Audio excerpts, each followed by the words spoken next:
All right, so you sent over a whole stack of articles about critical discourse analysis, or CDA for short. You're really trying to get a handle on this idea that language shapes the world. Yeah. And it's not just about the words themselves. Exactly. It seems like you're trying to look for those hidden meanings, the power dynamics underneath the surface. Yeah, CDA is all about that.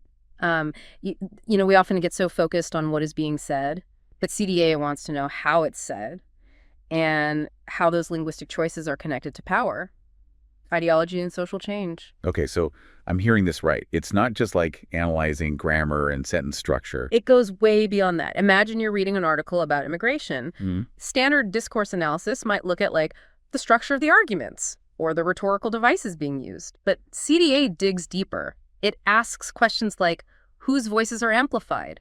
Whose perspectives are being silenced? How does the language used actually frame these immigrants?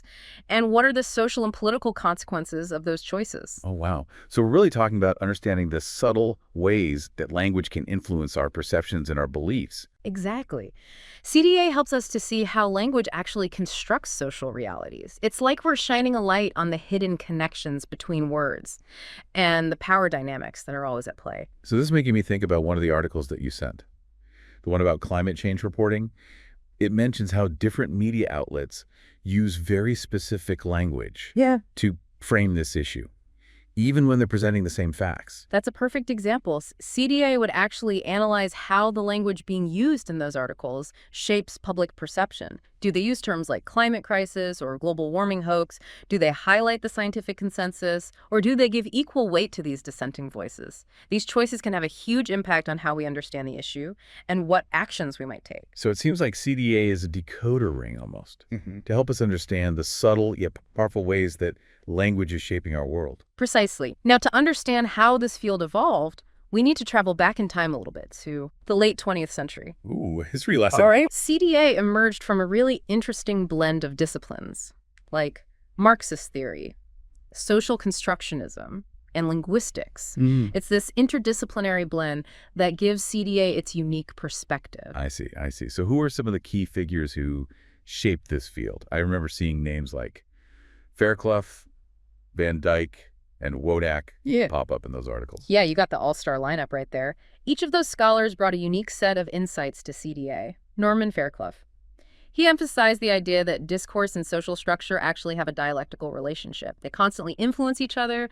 Discourse shapes society, and society shapes discourse. Oh, so it's a two-way street. So language isn't just reflecting reality, but it's also playing a role in creating it. Exactly. And Fairclough developed a model for analyzing discourse that he calls three-dimensional. 3 dimensions. Okay, this is where things get really complex. No, not at all. Think of it like we're analyzing that climate change article that you mentioned. The first dimension is the text itself, the words, the sentences, the structure.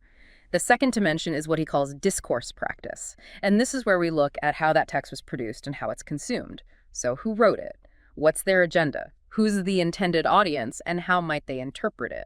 So it's not just about the words on the page, but the whole context surrounding those words. Exactly. And the third dimension zooms out even further. It's called sociocultural practice. This is where we consider the wider social and historical context in which that article was written. So what are the prevailing attitudes towards climate change in society? What political and economic factors might be influencing the debate? Oh, wow. So it's like we're peeling back the layers of an onion.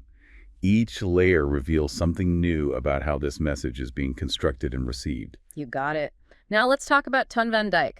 He took what we call a sociocognitive approach to CDA. He was fascinated by how our minds process discourse. Oh, so this is where psychology comes into play. Absolutely. Van Dijk argued that we form these mental models and schemas based on our social experiences. You can think of them like mental shortcuts that influence how we understand and interpret language. He also introduced this really interesting concept called the ideological square. An ideological square. That sounds intriguing. Tell me more.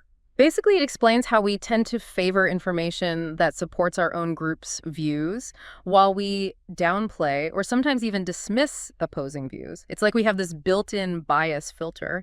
So even if we think we're being objective, Our social backgrounds and experiences can really shape how we process information. Precisely. And this bias plays out constantly in discourse, especially in really charged areas like politics, social justice issues, and even scientific issues like we saw with climate change. Fascinating. So where does Ruth Wodak fit into all of this? So Wodak really stresses the importance of historical context, her approach, which is called the discourse historical approach, argues that you can't fully grasp a piece of discourse without understanding its historical roots. Okay, that makes perfect sense. It's like trying to understand a current political debate without knowing anything about the history of the conflict. Yeah. You would be missing these crucial pieces of the puzzle. Exactly. Imagine trying to make sense of that climate change article without knowing the history of environmental activism, the evolution of scientific understanding, or the role of industry lobbying. Wodak's work reminds us that the past continues to echo in our present-day language choices. This is all incredibly insightful. But I'm curious about the practical side of things. How do researchers actually do CDA? What are the methods and tools that they use? Well, CDA employs both qualitative and quantitative methods. On the qualitative side, it involves doing deep dives into specific texts. Researchers will closely examine word choices, metaphors, the overall framing, and the structure of arguments, all to uncover those hidden meanings and those power dynamics. So it's like being a detective, carefully examining the clues within the text itself. Exactly. And then on the quantitative side, it involves analyzing larger sets of data to identify patterns and trends. So, for example, they might use software to count how often certain words or phrases appear in a collection of texts to see if there are any statistically significant patterns. So that's where data science comes in. Precisely. Some of the common tools they use are things like coding and thematic analysis. Coding involves categorizing segments of text based on themes, concepts, or features.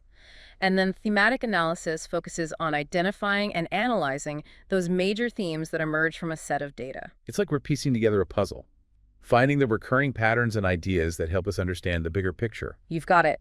But while these methods are powerful, it's crucial to remember that we're dealing with real people's words, often on sensitive topics. That's a really important point. It sounds like there's a strong ethical dimension to CDA. Absolutely. Researchers must be incredibly careful about protecting people's identities, being aware of their own biases, and representing voices fairly and accurately. Transparency is key. They need to be upfront about their methods, their theoretical framework, and their own potential biases. Okay, so we've covered a lot of ground on the theory behind CDA, but I'm eager to see it in action. Can we dive into some real-world examples of how CDA is being used? Of course. Let's explore some fascinating case studies that demonstrate the power of CDA across various fields. I'm ready for those aha moments. Let's do it. Welcome back to our deep dive into CDA. You know, I'm still buzzing from those case studies. It's amazing to see how CDA can be applied to so many different areas, from media analysis to education. Yeah, it doesn't stop there. Remember those articles you sent about online discourse? Oh yeah, those were really eye-opening. It's like the way we communicate online is a whole different universe of language. It is. It's like stepping into a linguistic jungle, full of memes and emojis and hashtags, and CDA is right there with us, adapting and evolving to make sense of it all. So we're talking about like digital discourse analysis? Exactly. I'm picturing a CDA researcher, like with a machete, hacking their way through the digital undergrowth. I love that image. And they need all the tools they can get because digital discourse is incredibly complex. It's not just about the words anymore. It's about what we call multimodality. Multimodality. Okay, there's that fancy word again. Remind me what that means. Sure. Essentially, it means that online communication involves multiple modes of expression. So think about a social media post. It might have text, images, videos, even music or sound effects. All of these elements are working together to create meaning. It's like a symphony of communication where each instrument plays a role in creating the overall effect. Exactly. And digital discourse analysis is all about understanding how these different modes interact and influence each other. So for example, how does a meme's image impact the interpretation of its text? How do emojis add these emotional layers to online conversations? These are the kinds of questions that CDA is exploring in the digital realm. It sounds like CDA is becoming even more multifaceted itself, expanding its toolkit to keep up with this ever-evolving world of online communication. Absolutely. And one of the key areas of focus is how online platforms themselves shape the way we communicate. So think about the algorithms that decide what content we see on social media. How do those algorithms influence the conversations we have and the opinions that we form? It's like those platforms are curating our reality to some extent. Yeah. They're deciding what we see and who we interact with. Exactly. And CDA is examining how those platforms are designed, the features they prioritize, and the potential consequences for public discourse. Take the like button, for example. What does that really measure? Is it an indicator of agreement, popularity, or something else entirely? I like that. It's like we're all playing this game, but we don't fully understand the rules, and CDA is trying to decode those rules. Precisely. Another area of interest is how online spaces are used for identity construction. Think about the profiles we create, the communities we join, the language and images we use to present ourselves online. Right. It's like we're all crafting these digital personas, trying to project a certain image or connect with like-minded people. Exactly. And CDA is investigating how these online identities are constructed and negotiated. How do people use language to signal their beliefs, their values, their affiliations?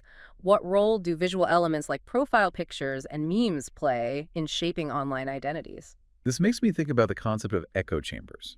How does CDA help us understand how those echo chambers form? And what are the potential consequences? That's a really important question. CDA can analyze how language is used to reinforce existing beliefs within these online communities. For example, it can examine how specific words or phrases are used to signal in-group membership, and how those same words might be used to exclude or demonize those who hold different views. It's like creating a linguistic fortress, using language to protect the gross beliefs and shut out dissenting voices. That's a great way to put it, and this research is crucial because what happens online doesn't stay online. The way we communicate in those digital spaces shapes our offline interactions as well. The way we talk about politics, social issues, even personal relationships can be influenced by the discourses we encounter online. It's like CDA is helping us connect the dots between our online and offline lives. Showing how language influences both spheres. Absolutely. And remember how we talked about CDA being interdisciplinary? Yeah, how it draws from different fields like linguistics, sociology, and psychology. Well, that interdisciplinarity is becoming even more important in the digital age. For example, CDA is now collaborating with data scientists to analyze vast amounts of online data. That sounds like a massive undertaking. Yeah, it is. But it allows researchers to identify large-scale patterns in online discourse. That would be impossible to see with traditional methods. They can track the spread of certain ideas, analyze the formation of online communities, and even map the emotional tone of online conversations. Well, it's like using data to understand the collective mind of the internet. That's a great analogy. And CDA is also working with cognitive scientists to understand how our brains process online information. This can help explain how certain linguistic choices or visual elements might trigger specific cognitive biases or emotional responses. So it's about bridging the gap between the words on the screen and the way our minds actually interpret them. Precisely. And as the world becomes increasingly interconnected, it's also crucial for CDA to consider global perspectives. We can't just analyze online discourse through a Western lens. We need to understand how language and power operate differently in diverse cultures and contexts. Right, because the internet isn't a monolithic entity. It's a global network with people from all walks of life. Exactly. CDA needs to challenge the dominance of Western viewpoints and incorporate insights from marginalized communities worldwide. That means recognizing the diversity of language practices, cultural norms, and power dynamics at play in different parts of the world. So it's about ensuring that CDA is inclusive and representative of the global community. Precisely. It's about recognizing that language power and online communication are all intertwined, and that we need a global perspective to truly understand these complex dynamics. This has been an incredible journey so far. It's amazing to see how CDA is evolving and adapting to the challenges of the digital age. But before we wrap up this episode, I have one more question for you. I'm all ears. Well, we've been talking a lot about the power of language and the ways can be used to influence, persuade, even manipulate. But I'm wondering what you see as the limitations of CDA. Are there things it can't explain? Or are there potential pitfalls that we need to be aware of? That's an excellent question. It's important to remember that CDA, like any analytical tool, has its limitations. It offers a powerful lens for understanding discourse, but it's not a magic bullet that can explain every social phenomenon. So what are some of the areas where CDA might fall short? Well, one thing to keep in mind is that CDA often deals with incredibly complex social interactions. Language is just one piece of the puzzle. There's so many other factors at play. Cultural norms, historical context, individual personalities, even things like body language and tone of voice that might not be captured in a written text. Right, it's like trying to understand a whole ecosystem by just studying one species. That's a great analogy. And another thing to consider is that CDA can sometimes be criticized for being overly focused on power dynamics and negative aspects of discourse. While it's crucial to analyze how language can be used for oppression and control, it's also important to acknowledge the ways in which discourse can be used for positive change, for building communities and promoting understanding. It's about finding a balance, right? Right. Not just focusing on what's wrong, but also exploring the potential for good. Exactly. And another limitation to keep in mind is that CDA by its very nature involves interpretation. Different analysts might come to different conclusions about the same text or interaction, depending on their theoretical framework, their background, even their personal experiences. So there's not always one right answer when it comes to CDA. It's more about understanding different perspectives and interpretations. Absolutely. That's why it's so important for CDA researchers to be transparent about their methods, their assumptions, and their own potential biases. And it's also why it's crucial to engage in open dialogue and debate with others who might have different interpretations. So it's about embracing the complexity and acknowledging that there's always more to learn and explore. Exactly. CDA is a constantly evolving field.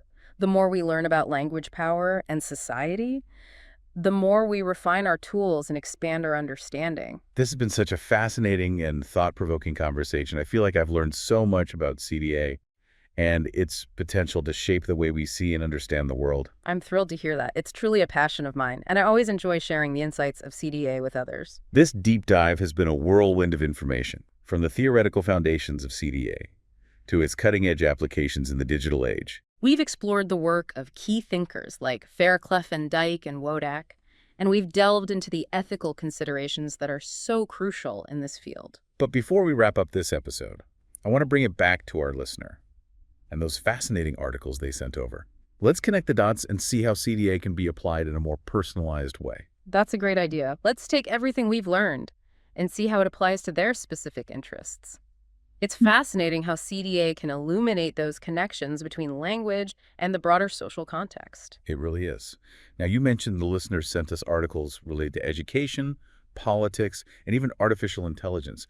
I bet those are full of juicy examples for applying CDA. Absolutely. Let's start with education. One of the articles you sent discussed how history textbooks use language to shape our understanding of the past. CDA would analyze the choices made in these textbooks. For example, how are different historical figures portrayed? What terms are used to describe events? Whose perspectives are included and whose voices are left out? It's like those textbooks aren't just presenting neutral facts. They're constructing a specific narrative, right? Exactly. CDA would unpack that narrative, revealing the underlying ideologies and power dynamics at play. It might uncover subtle biases in how certain groups are represented or how particular events are framed. That makes me think about the article on political discourse, the one analyzing campaign speeches. Ah, yes. That's a prime example of how CDA can help us decode the rhetoric used by politicians. CDA would dissect those speeches, examining how language is used to appeal to voters, frame opponents, and create a sense of us versus them. It's like those speeches are carefully crafted to evoke certain emotions and sway public opinion. Precisely. CDA would analyze the techniques used to achieve those effects, from word choices and metaphors to the overall structure and delivery of the speech. For example, does the speaker use inclusive language like we and our, or do they emphasize divisions with terms like they and those people? So even seemingly small linguistic choices can have a big impact on how the message is received. Absolutely. And now for something a bit different, the article on artificial intelligence.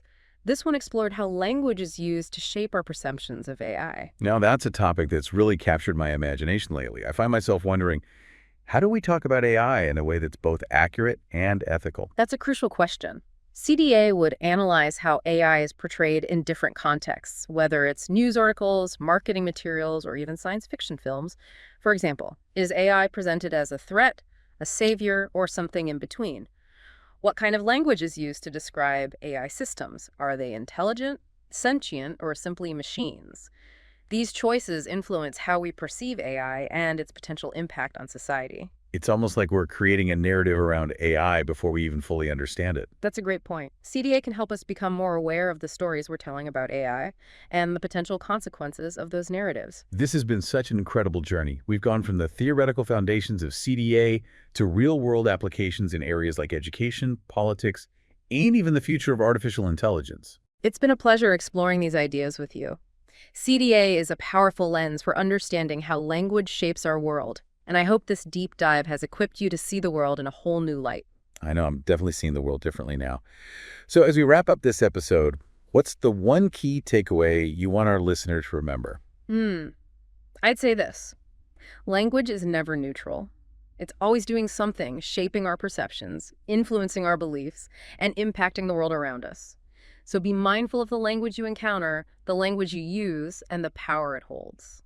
That's a powerful message to end on. And for you listening, think about those articles you sent us. How might you use a CDA lens to analyze the language used in those fields? What hidden meanings or power dynamics might you uncover? Keep exploring, keep questioning, and keep using your CDA toolkit to navigate the complex world of language.